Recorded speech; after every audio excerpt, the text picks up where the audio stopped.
Le pivot des Washington Wizards Dwight Howard a été visé par une série de tweets samedi soir. Lui et son clan sont accusés de harcèlement et de menaces de mort par Mazen Elijah, un homme affirmant avoir été son petit ami. Si l'affaire suscite des réactions primaires sur les réseaux sociaux, elle en dit beaucoup sur le tabou autour de l'homosexualité chez les sportifs de haut niveau. J'avais peur d'en parler mais aujourd'hui ma vie est menacée parce que je suis victime de harcèlement sexuel, de menaces et de manipulation, par quelqu'un que j'ai respecté, mon ex-petit ami, le joueur de NBA Dwight Howard. Ce tweet de Mazen Elijah, publié dans la nuit de samedi à dimanche, a été un tremblement de terre sur la planète basket.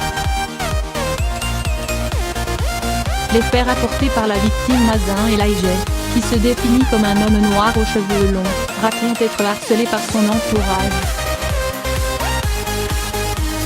Pour revenir au début de l'histoire, il dit avoir rencontré Dwight Howard à un événement avant d'entamer un flirt par message interposé des plus classiques. Les choses ont commencé à être sérieuses et les deux s'entendent pour ne pas ébruiter leur relation. Un jour, Mazen Elijah explique avoir surpris Howard avec une prostituée transgenre. En effectuant des recherches, il découvre que le basketteur se rend régulièrement à des orgies chez cette fameuse personne. La relation s'envenime, les deux échangent des noms d'oiseaux, Howard le menaçant notamment de le tabasser. Là s'arrête l'histoire du couple, qui prend un tournant bien plus sombre au moment où Elijah rapporte recevoir de nombreux coups de fil, certains venant de Russie, d'une même personne. Il l'identifie comme étant le pasteur Calvin Simmons, un proche de Dwight Howard. Après avoir apparemment refusé un achat de son silence, pleuvent menaces de mort et autres insultes homophobes. On sait où tu es, on te regarde, tu es un homme mort jouant avec le feu. Après des semaines d'angoisse exacerbée, Mazen Elijah décide de sortir de son silence sur Twitter ce samedi, jour où il dit avoir compris à quel point Calvin Simmons était une personne dangereuse et hypocrite. Une affaire symptomatique, la toile s'embrase mais Howard ne répond pas. Au moment où les Wizards s'imposent 124-114 face aux Pelicans sans lui, il est blessé au fessier.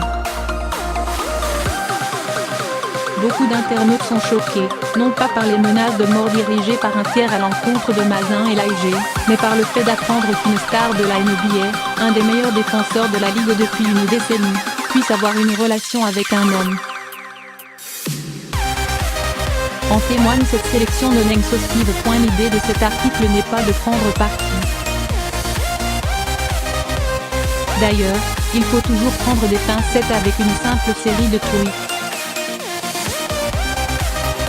Mais il y a un constat à tirer.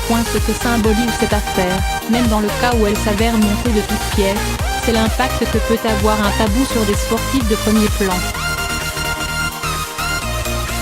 Par crainte pour son image, Dwight Howard a été jusqu'à mettre en place un système de harcèlement organisé si les faits sont avérés. Preuve que le sujet de l'homosexualité dans le sport en est toujours un.